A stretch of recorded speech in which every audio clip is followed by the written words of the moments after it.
Okay, everybody. So I'm just chiming in here because I've had a couple questions and a couple people talking about how they might need help on this quiz.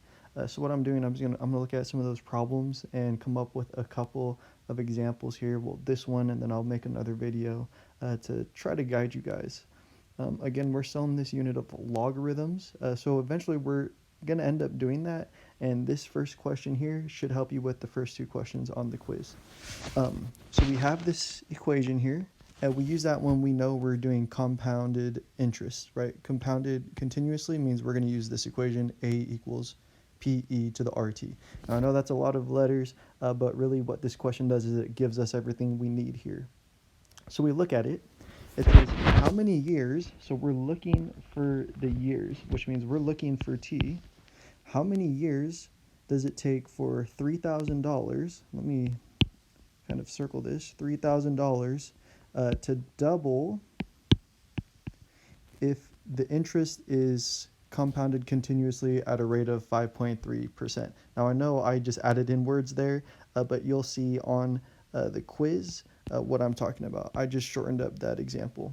Now those four pieces of information are everything that we need to fill in using this equation right here. The first thing, right, we just need to break down what all of these letters mean.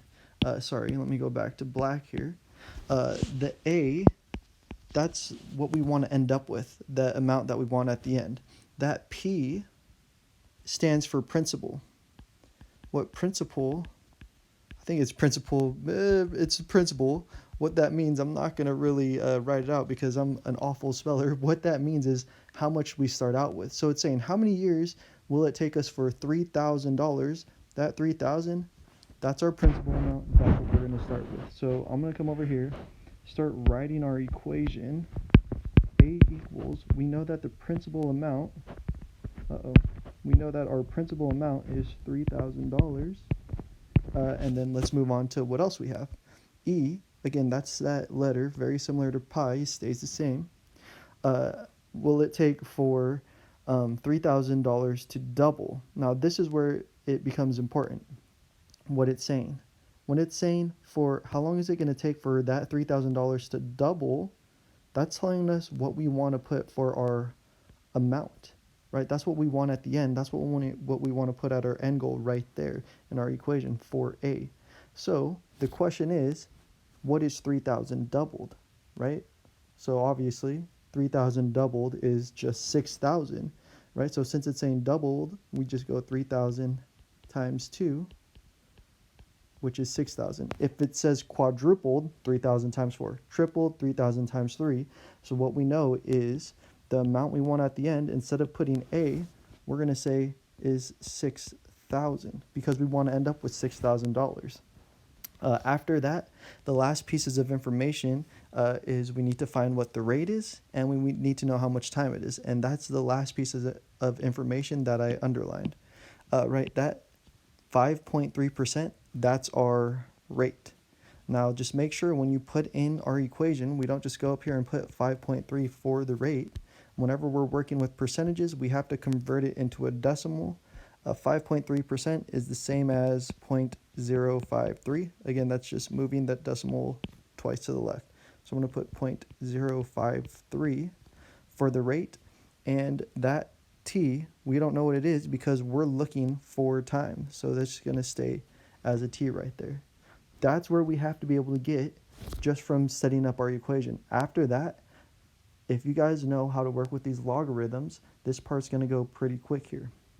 So what we want to do, right, we want to get this E to the power of 0.053t by itself first. So what we're going to do is we're just going to divide both sides by 3,000, right? So we can move it to the other side. The 3,000s cancel out. 6,000 divided by 3,000, use a calculator if you have to, but it's going to be 2 equals, and now we're just left with e to the 0.053t. Again, what we're trying to do is we're trying to get t by itself. That's going to tell us how many years this is going to take. So this is where we need to go, oh, I know how to go from exponential form into our log form, right? All we need to do is set up our equation. So we're going to switch this now. We're going to say log our base is e, right? Log base e, 2. So log base e of 2 equals the exponent, 0.053t. And now we just need to manipulate this to solve for t. The first thing, anytime you see this log base e, remember you can just write that as natural log, or ln of 2 equals 0.053t, and we're very close to being done. Let me pull it up over here. 0.053t.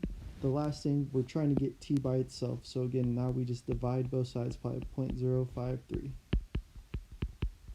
So we end up with, I'm going to flip this around, t equals ln2, natural log of 2, 0.053. Once you get it there, the very last thing that you need to do is just take out your calculator and punch this in. So I'm using an iPhone here. Flip that guy sideways. We're going to do the natural log of 2. So 2 natural log, you should get something like 0.693, and then divide it by 0.053. That gives us 13.07. 13.078 is what I got. If we're rounding here, we would say something like 13.08 years. Depending on how the question is asked, will determine how to finish off that problem. If it just says in years and not round to the 10th, just say 13 years. But that's how you figure out, using the information that they gave you, how to find that time. Now, sometimes it's going to say doubled, tripled, quadrupled. Sometimes it'll just say, how long will it take 3,000 to get to $8,000? In that case, you would just put 8,000 where our 6,000 is instead. Hopefully that helps you out with that first question. I'll make sure to post up another video on another type of the questions from the quiz.